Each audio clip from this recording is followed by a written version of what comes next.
Somewhere men are laughing, and somewhere children shout. But there is no joy in Mudville. Mighty Casey has started! I got one thing to say to you.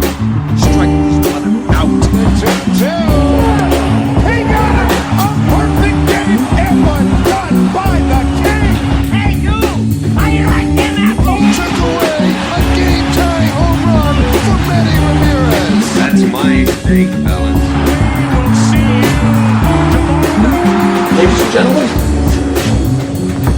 Ladies and gentlemen, thank you so much for visiting us this evening.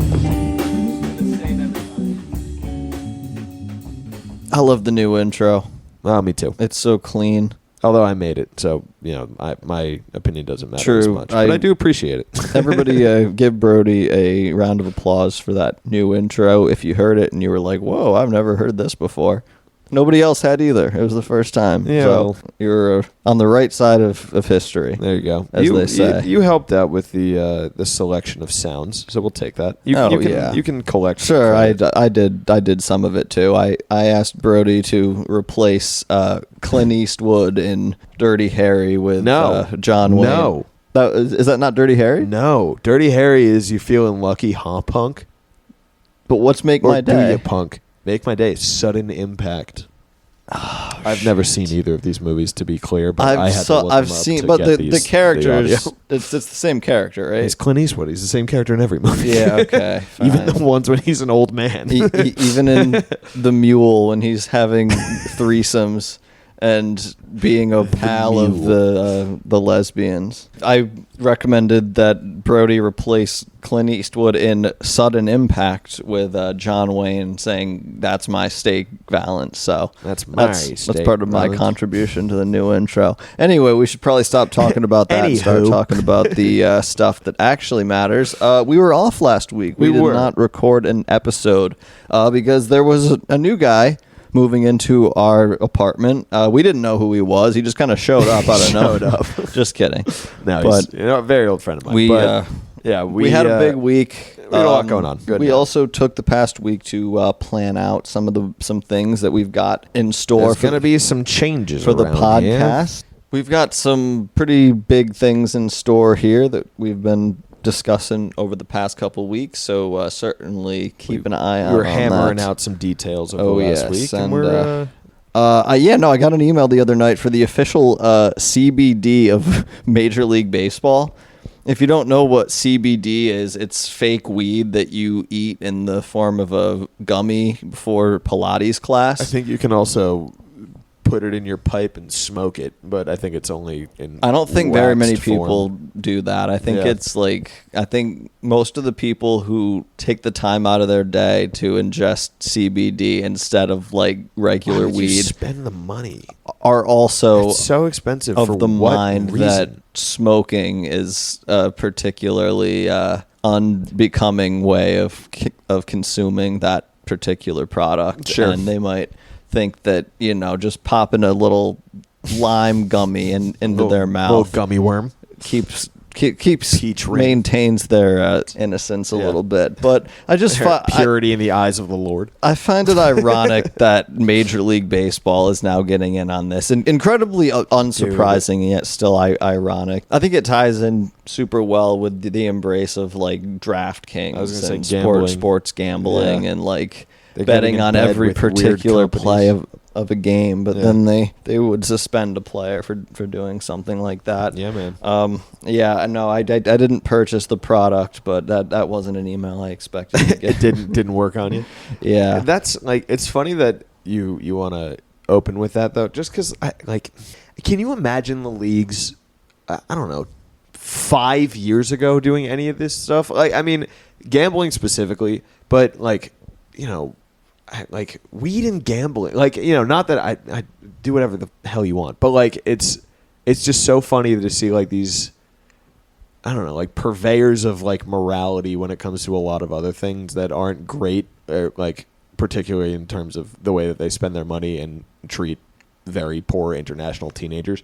We're in the midst of what, for me, is arguably the most electric three-week span of the year, in which the fantasy baseball finals and the MLB playoff hunt line up with the first 3 weeks of the NFL season. It's a great time of year. Just fantastic. These 3 Sundays, if they go well, Ugh. are just sublime. Can it And get much better? Even Yes, if they don't actually, go well. it can if certain teams were in the playoffs. But that doesn't matter. And even if they don't go well, they're still unforgettable. You know, they create moments that you can talk about with your friends for years. You know, course.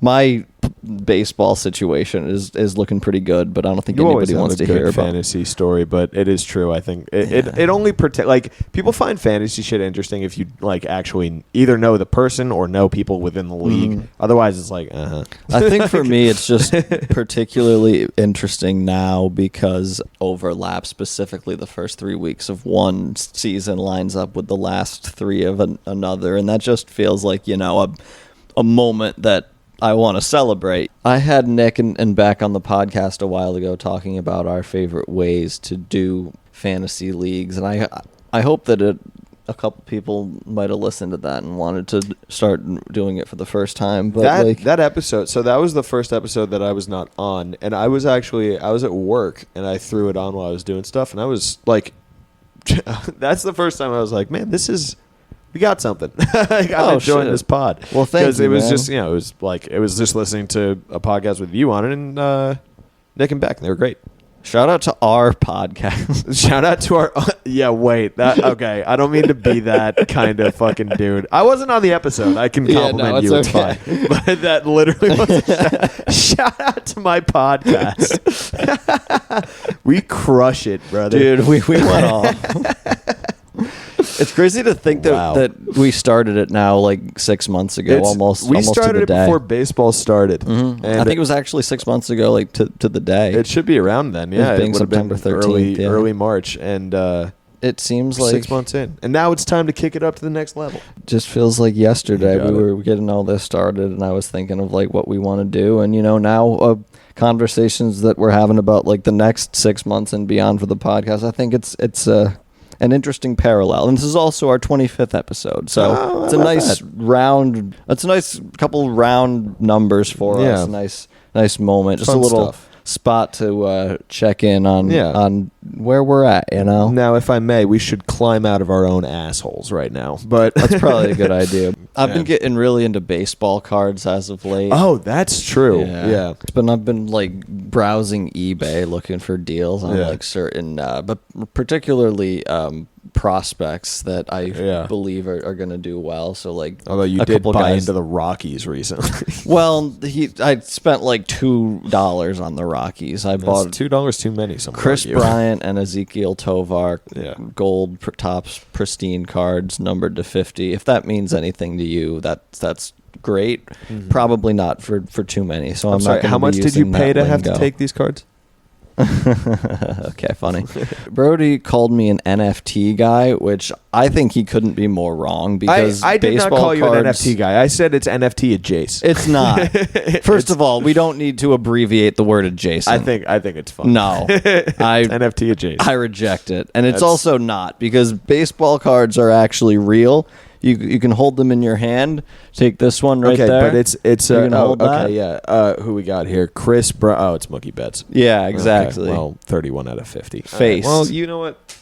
Whatever. You got a point. But I still think Can that you the touch idea an NFT? No, it's just a picture of an No, ape. I don't like NFTs. I'm with you. I'm just saying that it's like the way that you kind of get sucked into like the market value and like this is going to be worth a lot, and like, you know, it's different because it has like practical associations with it where somebody's actual human life will improve or improve or ruin the value of the It's things you're true. buying. So like it's, you know, it's like the value stocks of or the whatever, card but, will like, fluctuate appreciate as or somebody's depreciate. life gets better or worse. Yeah. It is a little suspect to when you put it that way. Yeah.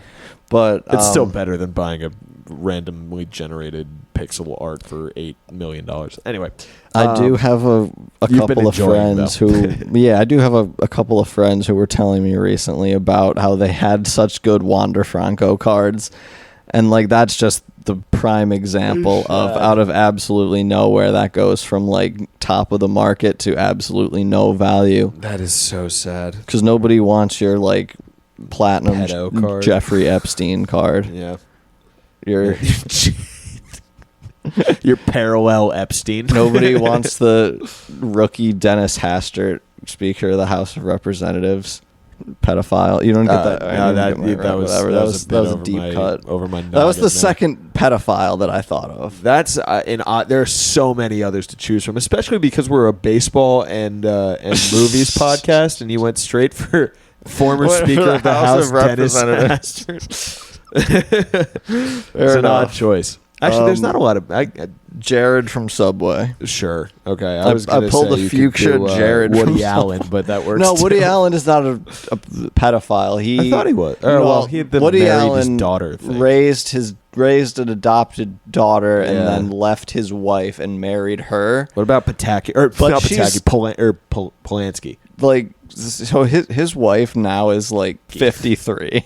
So Woody Allen. yeah. So it's a little weird to call him a pedophile for, but it's Yeah, it is definitely an funny. incredibly fucked up situation. Yeah. But I don't know if I'm gonna put him in the Jeffrey Epstein It's camp. just really for it. funny if like somebody saw the Like, two of them out together and like didn't know the situation, and somebody ran up and called them a pedophile in front of them. Oh, Like, they're what do definitely in- What was that about? Like, that woman is in her 50s. They're definitely in the same like cultural sphere.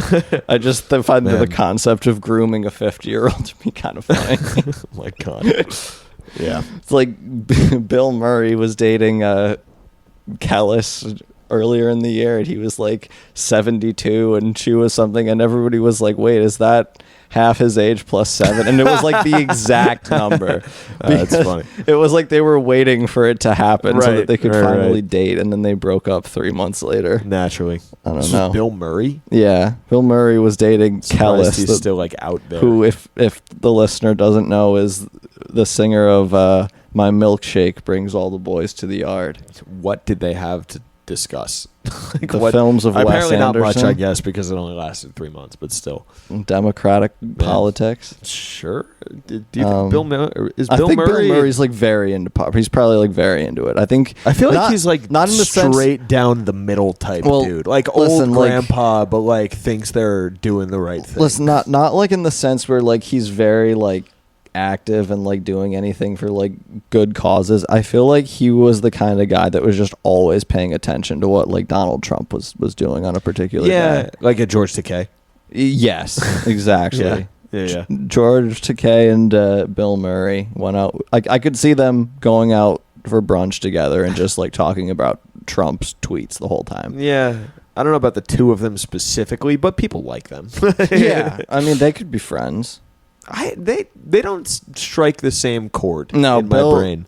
Bill Murray is a cantankerous old man. I feel like who- George Takei is a very pleasant individual. I don't know if I don't Bill Murray know. comes across as he'd be a like okay. If George Takei came over to your house, I think you would walk away saying, "What a lovely evening." If Bill Murray came over to your house, I think he would leave and you'd be like, "Whew, fun, but Jesus," like, you know. George Takei strikes me as a man capable of great evil. I don't know, like just something. I think that's something your in his eyes. that should be your episode title, right? Yeah. I attended trivia, bar trivia. Did you on win? the Upper East Side? It's an interesting story, actually. Okay. So we get in there. Now I've done the trivia at this bar one time before. They do like themes for every night, and like the last time we were there was like TV, and it was like one round was reality TV, one round was like dramas, one round was I would be sitcoms. awful at TV. That one was rough. But last night was sports, Oh shit! and this is sports bar trivia, which means it's not a sports And I was bar. invited to this, This and is- I you were. passed, and now I'm regretting it. You That's should. okay. You should be regretting it. It was fun. But so it was not. It's not a sports bar. It was bar trivia, which there were not a lot of sports fans in this bar, and the theme was sports. So that means You just cooked. home run on every single question. So the first like few questions, it was the NFL, then the MLB, then this bar does a music round every time, and then the fourth round was mascots. which I was kind of. It was like they gave you the name of a mascot, and then you had to say the team. Which I was the example that they gave. I would have not gotten like a few days ago, except I recently watched something that said the name of the mascot. It was who is Orbit. Oh, the Astros? Yeah, I didn't know that he existed until about 5 days ago. I think that's reasonable. And in the example for the round, like when they were explaining what the rule was, they said, so for example, we might say Orbit, then you would say the Houston Astros. I was Right. like, oh shit, man, I only learned about them a few days ago. This might be bad. And then it was like Benny the Bull Yeah. and the Wally the Green Monster. Mr. Met. Like that was one of them. Oh my God. That was one of them. I It was said that as a joke. I remember the 5. That's it was insane. It was Benny the Bull, which is the Chicago Bulls. Bernie, Burnie. The Heat? Yes. Yeah. Wally the Green Monster. Okay, Red Sox. Mr. Met. The Padres? Yep. Okay. Yep. Did a weird flipperoo they did last season. It's they Yeah. traded Mr. Met for Juan Soto. And they ate $30 million. They ate $30 million. And the Fanatic. I was like, this Okay, is that's so easy. So anyway, long story short, there was a baseball round, by the way, which it was like, it actually, it wasn't like who was the captain of the Yankees. It was like, like who is in the lead in the American League, who has the most home runs right now. Like it was, like you have to be up to date to have done well. Anyway, we're tied for first with two other teams at the end of round 5. They do a bonus round at the very end. And they decided to make it decided by a chug off. And the prize for the night was a free round of beer. So you could, I was nominated by my team to go do the chug off, and I So was you like, obliged. I am not 19 anymore, but okay. And we think that they greased them because there's a video where it is like a photo finish with me and this other guy. I asked for the video that they took. We watched it. It's literally, I think I have them by a split second. And then we were like, oh, man, all right. Well, if you say you saw, you had better perspective or whatever. And then after we left, one of our team members went back into the bar to grab something. And then the judge was like hugging like the team that she said won and was like, oh, I'll see you guys next week for dinner or whatever. And I was like, oh, my God. We've been had. You were had. We were had. I had that shit. I knew I won it too. And I was like, man, That's... they greased them. They froze the envelope. We're going to go back next week now and Cook everyone. Now I'm in. Gonna Now have to. We're gonna take this place down. Yeah, we're gonna bring Oh, the wow. whole operation down. But What do we have so far for this episode? We've got a shout out to our podcast, a bit about the ill-timed Bill Murray Kellis fling, pedophile discussion. and a personal anecdote where you won trivia and chugged a beer. No, I got Fucking sick. cheated at trivia. I know you got shafted, but for the sake which is of such the- a better story than if I had won. I know, but like for the sake of continuity of my sentence, that was That's fair. Yeah. In search of comedy. anyway. The moving AL on. West playoff race is Moving on to the Seattle Mariners. yes. So Houston, Texas, and Seattle all within 2 games of each other. Jockeying every day. Somebody else is in first. Somebody else is out of playoff contention. It's Right fun now, stuff. Houston is up by 2 games. They and Seattle have both been red hot as of late, and Julio Rodriguez broke out of a sophomore slump with a white hot August. Meanwhile, the Texas Rangers are an stud, absolute dude. free fall. He's so fun to watch. Julio is absolutely one of the most Electric. electric and must-watch players in baseball. Only Like, word. I feel like whenever I'm watching a Seattle Mariners game and it feels like it's a big moment and where there are more eyes than usual on Julio Rodriguez, it seems like he always hits a home run. Yeah. And It's it's true. there are just some players like that, and I don't know if it necessarily means anything. I don't have any stats to back that up, but you get the feeling watching that guy play. But He's got the juice, whatever that means to you. But he does Meanwhile, have it. Wait, the- would you like to hear the playoff odds right now for the AL West? Because they're Sure. actually very interesting. Yeah, I was just gonna go into Texas being in free fall. So let's hear if this they reflects that. they are in third currently in the division, and according to FanGraphs, this is interesting. The Astros, 96.8% chance to make the playoffs. Sure. To win the division, 65%. Mariners, 21% to win the division, 77.2% to make the playoffs. The Rangers, 13% to win the division, 79% chance to make the playoffs.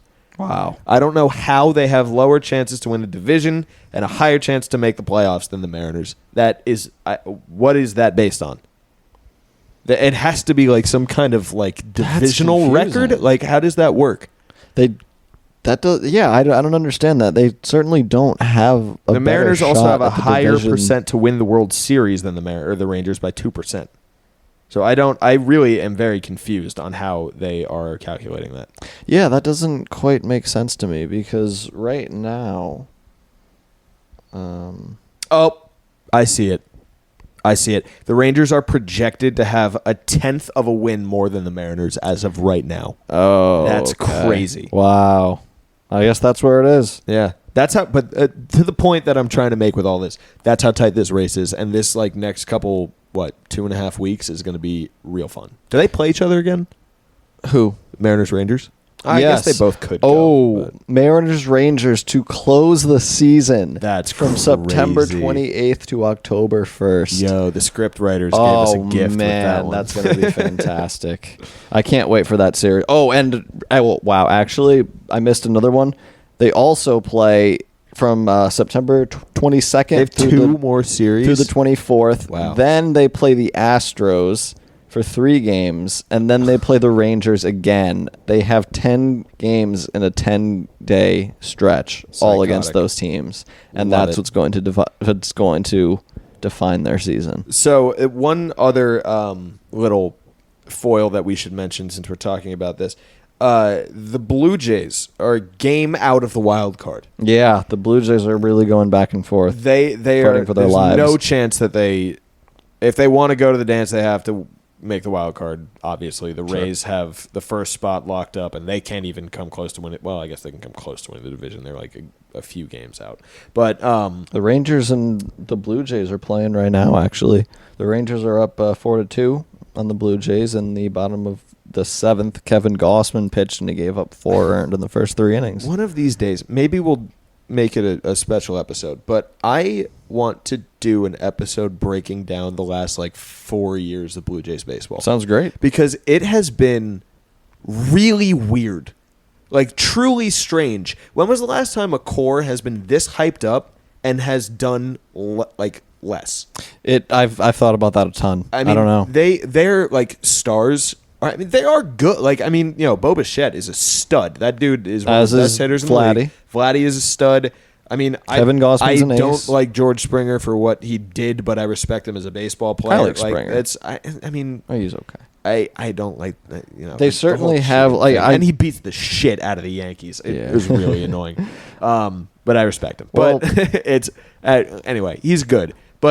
And their pitching has been good, which is true too. Gossman has been good the last few years. They went out and got Hyunjin Ryu after his whole thing, and after he had a top 3 Cy Young season Something like that. before they got him. Is that right? I don't know. They shipped out Robbie Ray at the best possible time. Well, Robbie Ray signed elsewhere. By shipped out, I mean let him leave. But Yeah. you get the idea. Made the right decision. Yeah. So- they definitely let Robbie Ray go with the right. But that's what I mean. They've made good decisions. They have an interesting roster with talented players. So how the hell are they not winning more? They fired a manager twice in the last few seasons, I think, and it's like a mess. I don't get it. The only They're confusing. playoff experience they have is that incredible choke job against Yeah. Seattle, where they Yeah. were up 6-0, and then they lost. That game was awesome. That whole series was awesome, and I think we oh might my be honestly God. destined for a Houston-Seattle rematch in the postseason now. Yeah. Because those two teams, like I said, are both red hot in the middle of September. Yeah, and the Blue Jays just they don't have the juice. They don't have the Julio juice. has the juice. Julio has the juice. The Astros have the juice, unfortunately, for the rest of baseball. The Rangers, I don't think, have the juice. No, they are proving to the whole world right They're now that they juiceless. do not have the juice. Yeah. Although they are up 4-2 right now in this game. We'll see if That's that lasts. True. But, well, that's because they're playing the Blue Jays, who don't have the juice. The Rangers don't have the juice. The Rays don't have to worry about having the juice until the playoff starts. And the Mariners coming up hot. Mariners absolutely coming up hot. Good month. Yeah, absolutely. They have all of the momentum. Well, they did coming into the month. They're 4-6 in their last 10, and they've got that huge stretch, like we said, to end the regular season against their two rivals. In the National League, the Braves have dominated the entire league, hit like 50 I don't think we more even home need to runs talk than their about the closest NL. competition. Like- Yeah, I think we do, and have already All right, we can clinched. talk about the Phillies. Yeah, they've already clinched the National League East. Wait a East, minute. which on September 13th is just remarkable. Okay, yeah, Been bring wondering us in. all year who the beneficiaries would be of the Padres, Mets, and Cardinals all choking collapsing. their playoff expectations. And the fact that we still don't know, and it could be like any one of like 5 teams. It's 6 still teams. incredible. 6 teams. It's still incredibly exciting. Oh yeah, I wrote my notes earlier today when there were 2 teams tied for the final wild card spot. Now there are 3, in addition to the Phillies, who are 4 games up, and the Cubs, who are 2.5. We have the Wait a minute. Giants. How many games out of the division lead are the Diamondbacks Cubs right and now? Reds The all Cubs are like- tied. what are they, 4.5 out of the division? Something like that. Yeah. That's not out of reach. No, it's not. But it. If it's not the Cubs, then West it'll is be still the the Brewers. The Brewers. Those 2 teams in those 2 spots are This is certainly interchangeable. insane. But then you have the Giants. It's at 75 and 71. shit. Diamondbacks at 76 and 72, and the Reds also at 76 and 72, all tied with each other, and the Marlins only half a game back. Wow. With 2 weeks Okay, left. also the in Braves might season. win 110 games. The Braves are obscenely good. I think they will, actually, Yes. if I had to say. What okay, 96 and 50 as it currently stands. What's the final? I'm going to say the line. Let's put the line at 108. I say That's 12 out of the last 20. I say over. That's yeah. I think you have to. I think you have to. I think you really have to. 108 is insane. Yeah. Like, I mean, I bet they Man. finished with like 109 exactly. wait, isn't the record 112? No, record's 118. I think that's total from like in the playoffs. No. Well, how many did the Mariners have? I mean I thought that the record was The Mariners in 2001 were 116. 116. So 116 and 46. Okay. So the Yeah, so record they is certainly 116. can't get to that. Well, No. if they win out, Yeah, I guess. they have 20. But okay, that 01 Mariners team was insane. The fact that they didn't win. It's it's unbelievable. Go watch John Boyce History of the Seattle Mariners. That's- still yeah, my plug choice it. for the best thing that's been released this decade. It might be. Yeah, I've mean, got that- a private letterboxed list where I've got like my top 10 that I'm gonna keep like messing with for the rest of the 2020s. But it is still in that top spot right How now. does the Vikings stack up? So yeah, I mean it's actually a good time to maybe segment to this. But Yeah. I finished the Oh, well, we should say if you're not familiar with John Boyes and the content that he makes, you're a fool. well I Like, was just going it's- to shout him out. Like, Yeah, it's you are depriving yourself of like truly the best thing that you can put in your brain in the world of like sports content. that you can Arguably imagine. the just most general content. Like I mean, I hate the word content. He's like arguably the most revolutionary and consistent filmmaker working right now. Yeah. He's somebody that I've been huge on ever since like 2015, Same. back when I was in high school, and he was working for SB Nation before he started everything with Secret Base and with Dorktown. I remembered even back then, like he was just doing things that nobody else were doing. Lately, he has absolutely come into his own over the past few years. In 2020, he released a 6-part, I believe, series, the history of the Seattle Mariners. It clocks in around 4 hours, and it's amazing. It really is. It's an incredible work of art, and it is centered around the idea that the Seattle Mariners are the protagonists, more or less, Actually- of baseball, or that you can at least like make that argument. I don't even think it's the best thing he's made. That's arguable. That's the thing. Like I'd say maybe 17776, however you want to pronounce that. Yeah. Like that is the thing that made me want to start writing. Honestly, That's- that yeah. is like You've said directly. That is many times. It, I it's hate to it, do or it a at least deep- like inspired like the way that I wanted to write. You know, right. And I so think yeah, the it's fact that funny. you can argue that, yeah, that he is a generational artist and he is somebody that is doing something that nobody else has done, and that is not something that I can say really about anybody else right now. The Dave Stieb, The yeah. Stieb is that it made me change the way that I wanted to tell stories about sports. Absolutely. Like, it's, that is the most, I mean, magic is the only word that describes that. Like, seriously, like that, I still get chills thinking about the first like 5 minutes of that documentary. I like legitimately. Yeah, like that, we won't just, spoil it, but if- just the line, that ball knew where it was going. It was going to visit an old friend. I'm like, even now, it's just like, oh my God. If you Anyway. haven't seen it yet, especially just the first Just go watch the first five like, 5 minutes or of 10 the minutes. series, Captain Ahab. Man. Pause this podcast. Go watch that, and come come back here. Yeah. We fully co-sign that idea. It would be great. You will be so happy you did it. need it.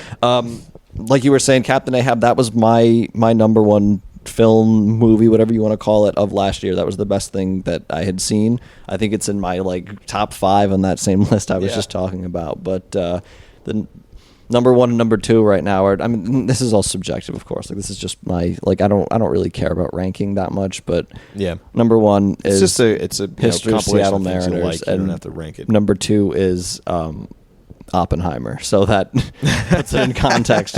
Yeah, that's fair. Yeah, with Seattle Mariners, just he was able to create something that made me feel a way about a team that I had never had a particular relationship with, and almost turned me into a fan of them. Like, I know a number of people I watched that, do and they care now just started about the caring more Mariners. about the Seattle Mariners. Yeah. I think he was able to do that with the Atlanta Falcons too, and then I mean, that was a good series. I don't think that had the same.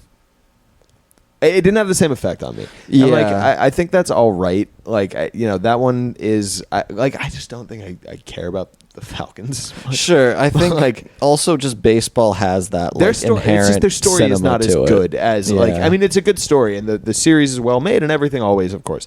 I just don't think it's like as a compelling story as like. First of all, the Vikings already through the first few episodes, and the Mariners and Dave Stieb specifically. I just finished the Minnesota Vikings one this week, and I think it's certainly interesting to put those 3 in context, because like at this point it's clear, like how are you going to work within the framing of like this team has never won for so long that it feels like it's a curse. And how do you turn that into a story that feels like a hero's journey, like in typical fiction? Like the way that he's able to differentiate that between like the Falcons and the Vikings, which are 2 on their face pretty similar stories, like you would think, at least. Like he's able to make them Kinda. very, very, yeah. But like, football team, been around for however, never won a Super Bowl. In like most people's eyes, that's the same thing. And in ours, yeah. Yeah. And, I think that's, if you of course, a if very you base don't, view yeah, of it, like if but- you go in, just thinking like this is, the history of the team, this is going to just be like, okay, here's what their record was in 1968, and here's what happened in the playoff. Like it is, I think we talked about this recently. The way that his style combines numbers and humanity is like I mean, we could go on for fucking ever about John Boyes, honestly, because he is exactly what we love, which is good storytelling, good filmmaking, and beautiful stories about sports, and fantastic uses of statistics, which And- is also I don't know, I love statistics. And he is like And the interesting ways to main look at them. reason that I think we both realize that we really love that stuff. Yeah. Like that is at least in large part because of him. Yeah. It's Yeah. true. So, John, if you're listening, thank you. Come on the podcast. Come man. on the We would have, pod. that would be the best Oh, my episode ever. Lord. That'll happen one day, I think. Let's Make it happen. let's make that happen. Yeah, that's the goal. that's our goal. That's our That's our our goal. one We gotta armed get John man. Boyes. Yeah.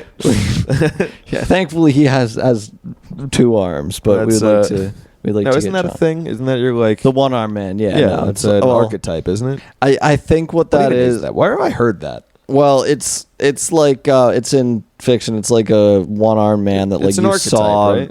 doing like a bad deed, like he committed, and then like everybody blames the guy for it, and then he goes, Yeah. "Oh, it's the one-armed man." So it's like you have to. It's like the idea of that enigmatic figure who, like, if you discover his presence, like everything is solved for you. Basically, like it's that not kind of what it just is like a then? MacGuffin. Yeah. What is the no? Then that's not. It's like the What is I don't know. Like your goal. It's your end goal. Doesn't have to be colorful and fun, I guess.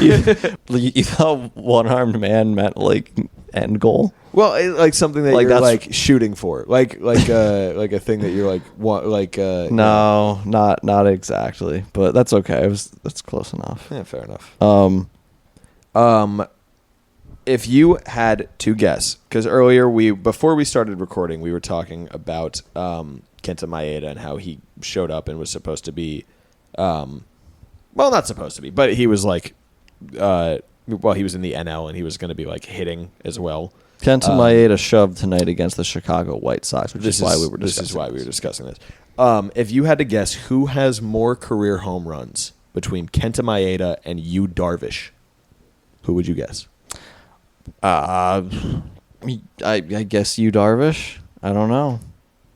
They both have one career home run, which Wow. I find very interesting because first of all, now this is because pitchers don't hit anymore, so they don't have the chance anymore. But I really like things that have only happened once in sports. And so, like, if you're like you had so many opportunities and you have one homer, like as a pitcher who got to hit, like, do you think they just like think back every now and then, like wish it's like I did it once, maybe if I got back in there I could do it again? I Like- definitely think there are some guys who have that thought. I had an Uber driver once in 2018 who, like, the entire, there was like a half-hour ride. The entire time he was talking about how if he was going to build a team, he would take Hyunjin Ryu over any other pitcher in the league. Did he say what? Also, by the way, both of their Just kinda home like, runs, what the the- single ones, were both in 2016. Anyway, Okay, that's Fun all fact. right, that's interesting.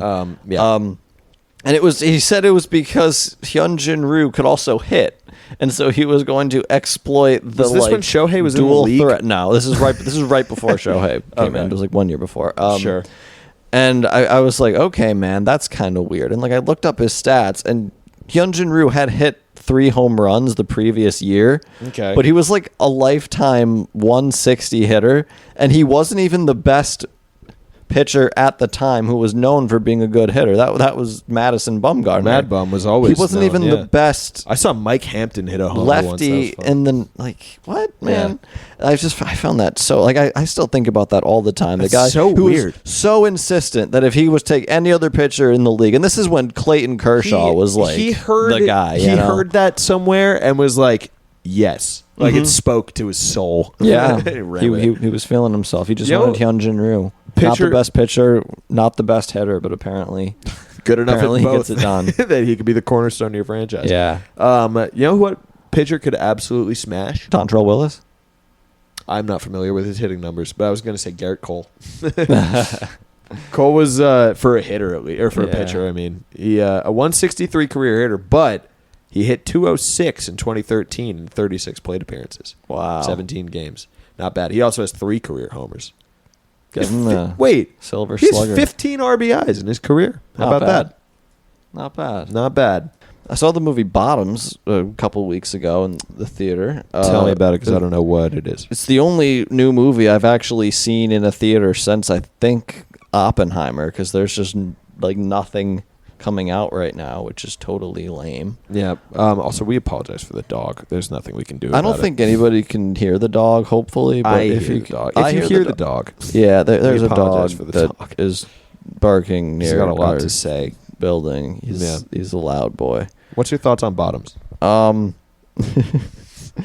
So, Bottoms, directed by Emma Seligman, starring Rachel Sennett and Ayo House of Representatives. That was a shitty joke. Rachel Sennett and Ayo Edebiri. Wait, what was the AO? The other one's name is Sennett. So she would be House Oh. of... This is fucking stupid. I'm sorry. That was a little high concept for you, pal. All right. Anyway.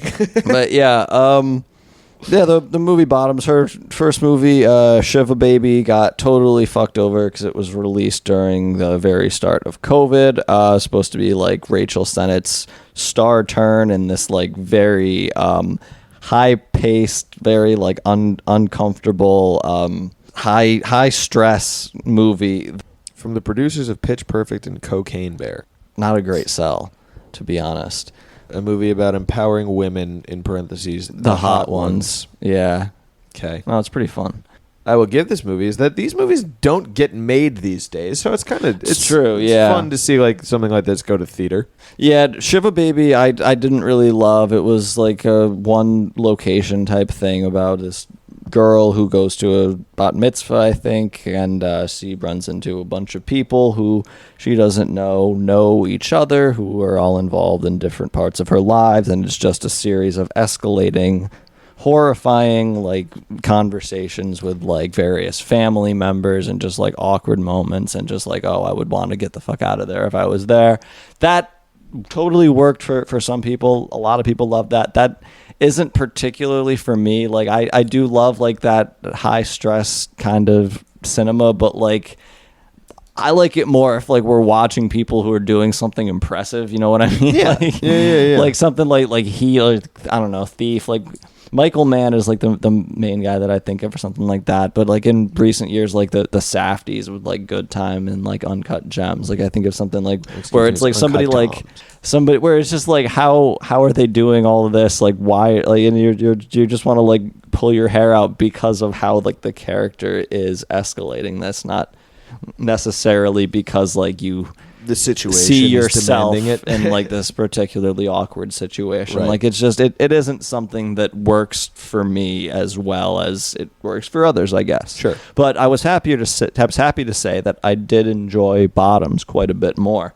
This is a high school comedy. Marshawn Lynch is in it. Marshawn Lynch is in it. Yeah, I was just gonna get to that. That's fun. It has a really Does he have a great big role? Yeah, he's a great supporting actor. He plays the like teacher. So the basic premise of the movie is these two girls. They are lesbians and they are unpopular and nobody wants to hang out with them. And so they start a fight club for girls, like to empower women to be like you don't have to be afraid of the rival football team when they're in the upcoming game. It's kind of a flawed plot, but This movie looks like Riverdale. no, yeah, it totally, and like that. I It think still looks fun. It's just like I think that's it kind looks of like Riverdale. what they were going for. Like something that I just especially noticed towards the like back half is how it kind of turns its own plot like into a joke that it's like aware of in itself. Like Right. it's almost like satirical where like none of the stakes really actually matter and it's more about just the like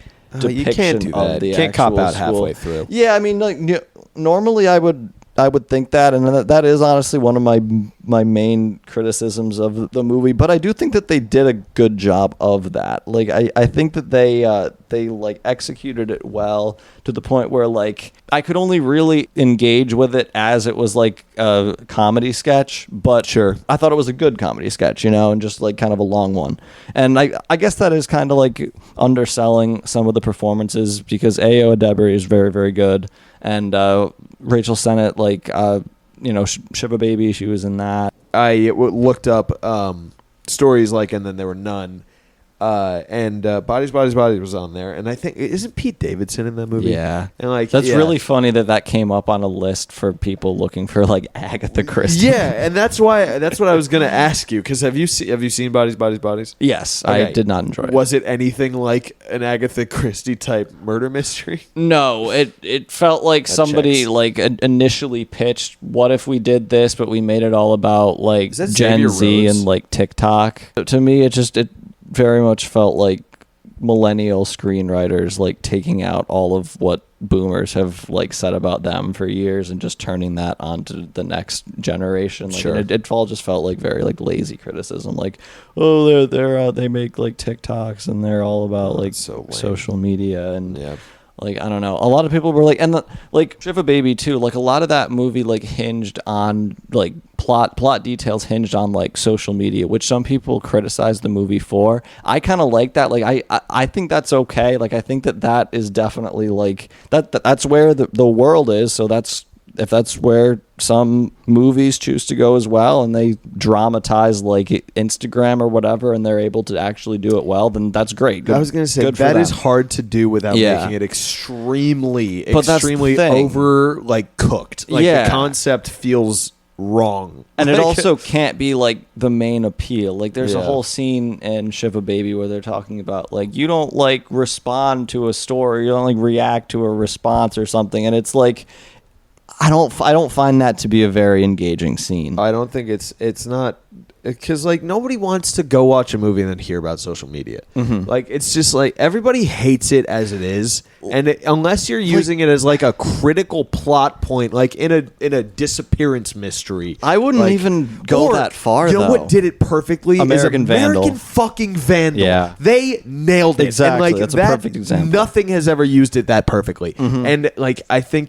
I don't think anything ever will because Well, no, it certainly will because it's it's- only going to grow from here. But I don't know, man. Well, that's what I'm saying is Unless Gen you tell that Z's same kind of like, story again. What's the Gen Z actual representation, quote unquote, in American None. movies Zero. right now? It's all They're it's all 23 or younger. Later, Right? it's Like- all like later millennials making Yeah. the shit. But it's like the movies right now that like you would think of when you think of like what tried to portray Gen Z or is like made by people who are seen in the public realm as being Gen Z. Like people see that about Emma Seligman, and she's like approaching 30, I think. Like she's like the thing people I'd would say- certainly see us as Gen Z, like whether we are or not. Like I have like never. I don't think we are. We're I- cuspy. Everybody our age says Yeah, we're like no, we don't fit. We're cusp. Everybody says we were that, born and in like 98. I've always said that my whole life, and I Yeah. still think that. But I really do. We're something else. We're not millennials. We're not Gen Z. in Truly, the public we're not. sphere, like what people like, if we were to go out and we were to like star in movies and to make movies now, people would associate us directly with Gen Z, and that is something that I did not Maybe. particularly realize Yeah. until Bottoms came out, because I'm seeing people talk about like Gen Z filmmakers like Emma Seligman Oh, and and she's 30. Cooper Raiff, and Cooper Right. Raiff is like 2 years older than us, I believe. So like he kind of He's a counts millennial. because like I don't know, I've seen his kind of movies, and he makes like his movies are in the like Gen Z like zeitgeist, you know. Sure. Like he made like Why, 'cause Shit he House, makes which jokes is about the internet. no, he made like a movie called Shit House, which is like you would think It's it's postmodern, like Yeah, like, and anything that like it's okay, and satirizes then- satire. and is then like, he you know, did which I don't um, know if Shithouse is, but like the yeah. title makes me. And think then that. his next movie was Cha Cha Real Smooth, which just an annoying title for me. But like it's very much, you know, he's trying to be like the Gen Z like Mark Duplass influence, like the mumblecore type, and the fact that I'm seeing the fuck those is mumblecore? okay, so You lost me. mumblecore was like a movement of like dialogue driven independent filmmaking in like the mid to late Did it have anything to do with Lil 2000s. No, it launched the careers of like Noah Baumbach and Oh, okay. Greta Gerwig though, so like that's kind of like its main. Oh, is it like influence Lady now. Bird? Well, Lady Bird is kind of like a descendant of it, I guess you could Okay. you could make that argument. But like if you want like an actual like mumblecore movie, watch like the Puffy Chair or anything like Kicking and Screaming, Noah Baumbach, or Squid and the Whale. I think counts. I like Squid and the Whale. That's a very like Call Me by Your squeamish- Name. That's the kind of movie where I think it hits the appeal partially for me that like some people felt with like Shiva Baby, where it's like the like discomfort of that situation. Like for me, there are just connections that movie makes that I think work and just feel more like cinematic or like maybe even like literary. I don't know. Sure. But you can definitely find that like throughout that whole film movement. I And joked "Call Me by Your Name" in there. I don't know if you caught that. I Oh. I thought that was funny. and I wanted I to make sure you went heard it that. went right over my head. Yeah, but it is kind of funny that like its biggest results are turned into the Barbie movie and the guy from the League, you know. Sure. So, but where was I going with that? I was saying I don't think that the public has really grasped what Gen Z's contributions to cinema are going to be yet, because I They're too largely young. don't think that they've really happened. So I actually had a point on this. So I don't know how accurate this is. This is kind of hearsay, but I remember hearing at some point that people said that millennials arriving on the film scene is what gave us Superbad, because they grew up with a shit ton of movies that were supposed to appeal to them and didn't. And so then it was Seth Rogen and Jonah Hill. and no. Seth Rogen and Bill Hader. Yes, and Bill Hader. Thank you. I forgot. Fucking Yeah. Bill Hader's a goddamn genius. I love him. They decided, it was like, hey, we want to make the movies that we want to watch, and that kind of gave them the ability to give their voice or present their voice to a generation that was like eager to hear it, instead of like listening to what older people thought of them. And so Superbad was like the beginning of like those kinds of comedies that were made by people for the age group that they were being made by. So like that idea is kind of, it gives you some hope. Like, but the thing I is, think that's fair. every generation, not even every age can say that, because like it's not. I mean, I do think there is clearly a distinction between like we grew up in the mid. When I think of like shit that I would like media that related to me the most, I truly I don't know, like 2016 2017, like that's where I feel like comfortable with like things that were like Sure. made to like speak to our age group, because it was like the end of high school, the beginning of college, which is like a time that is very much focused on by people who make stuff. Personally, I still don't feel that has ever been depicted on screen. Like one of the main reasons that I want to make movies, I don't feel like we were in kindergarten when the Iraq War started, Right. and we graduated You high spun school. that in a place I was not expecting. Sorry. we were in high school in 2016. We graduated college in 2020. Like those are all very all that. unique But Bin Laden moments that I have never seen that experience No, it's depicted in a way where It's I true. feel seen by that, and I would like to do that eventually. I will say, And also something you were saying about Superbad as well. Now all of the younger millennials are trying to remake Superbad, and anytime a high school comedy comes out now, everybody goes straight to, is this the new Is the new Superbad? Like it Superbad, yeah. happened when what was it called? Project X. Well, sure, but I was thinking the one with Beanie Feldstein. I don't know if I've seen it. Booksmart. Yeah, Booksmart. They were like, okay. is Booksmart the new Superbad? And it very much was not. And now even see it. like Bottoms, people are comparing Bottoms to Superbad. I think that one might make a little bit more sense, because it's both Sure. about its protagonist trying to get laid. It seems like two like awkward main characters Yeah, too, who so, are like, trying it- to navigate it high kinda school. works. And, that's. I mean, the thing is though, that is such a universal story for like American teenagers. Like everyone has gone through high school and like lived out what the fuck it's like to be a kid who has no idea what the hell they're doing, and like learning about the world or whatever, and like all that comes with it. Like in like honestly, I think the Jump Streets did like a good job of, it's exaggerated to shit, but having like weird characters and everything is like like they They're make everything competent make everything comedies. stupid. Those That's all it is. are They're really just funny good movies. comedies, Yeah. and they're the only. But they feel relatable too, in a way that is obviously I never had fucking Undercover Cops crash a Peter Pan performance, but like it's just the characters feel it's comedy that grounded feels current. with yes.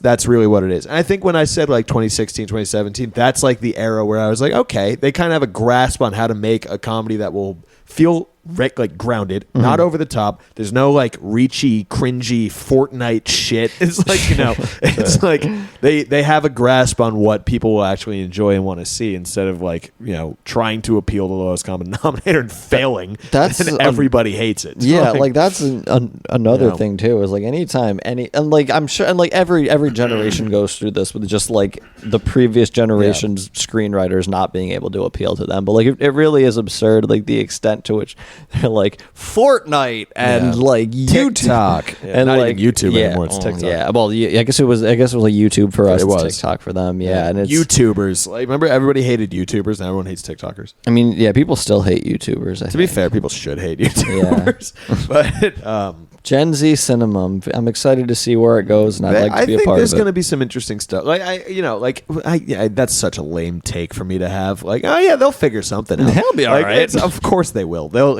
every generation has, something to say, and of course, you're shaped by the environment that you grow up in, and this is, obviously there's going to be a lot of people who have a lot to say about, the last like few years specifically. First of all, Trump, COVID, protests, global warming. How old am I? Climate change, and like just I don't know. Everything is like there. You want me to list off more global issues for you? Is that Politics, man? Yeah, no. But my point being, it's just Ukraine, like where Zelensky. I don't know. Keep. My point is just that when we were growing up, it was the Iraq War and whatever the fucking recession. Or And I don't whatever. feel like that has been reckoned with at all. No.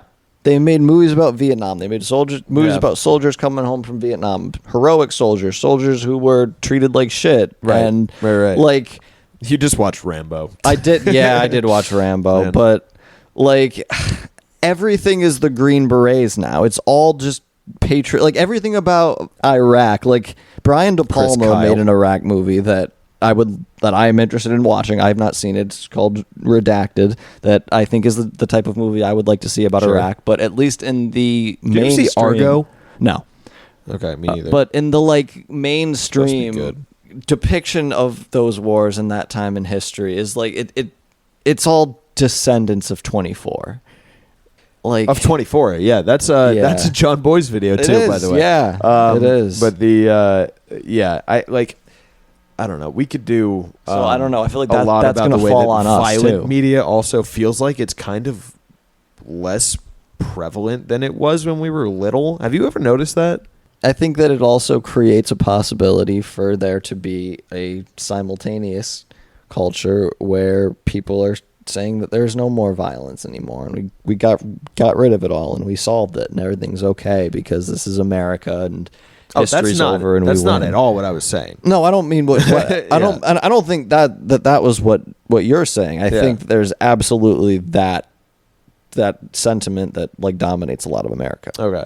I think that's fair. But basically, the point that I was going to make, well, two things. One, I just saw a trailer for like The Expendables 4, and I was like, this feels like a fucking relic from another time.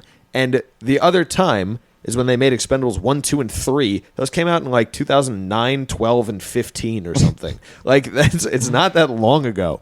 And I saw that, like, maybe it's just because of the actors and they're all ancient now, but I was just like, man, they don't make shit like this anymore. It just doesn't get made. And, like, that's the case for a lot of different, genres of movies. Like, studio comedies, we've discussed a lot on this podcast about that. They don't make studio comedies very often. Even though now, I mean, there's, like, been a few in the last few months, which It's good. true. Good to see. I think they kind of realized that around the same time, probably, much longer ago because they had to be coming out by the time that we were talking about it. But anyway, I get what you mean though about like those like late 2000s, 2010s Yeah. movies that feel like cultural relics, like that. fucking that Mission like Impossible Rambo. and like all, but even like Jack Ryan or Jack Reacher, like whatever, name a Jack, like like those really over the top CIA secret agent, whatever, just any Sure. spy, any big burly blow 'em Jack up Bauer. or like They really Jack are Bauer, all Jack. fucking what's his name, like the Michael Bay movies, like all Sure. those shits. I feel like they have kind of just gone away and been replaced, first of all, by Marvel, but mostly by like real fucking violence instead. And I think nobody wants to, fill their time up with like violent shit. Violence is like on the internet. You can Yeah. Twitch. If you want to like seek that shit out, you can find it, and then Yeah. that reduces the demand for it in like mainstream culture, and then that's why everything on cable TV is now for like 70-year-olds in Iowa. Yeah. It's just Pretty that's just much. how it is. Like there's no monoculture. It's done. Yeah. There It's you go. cooked. We're done with it.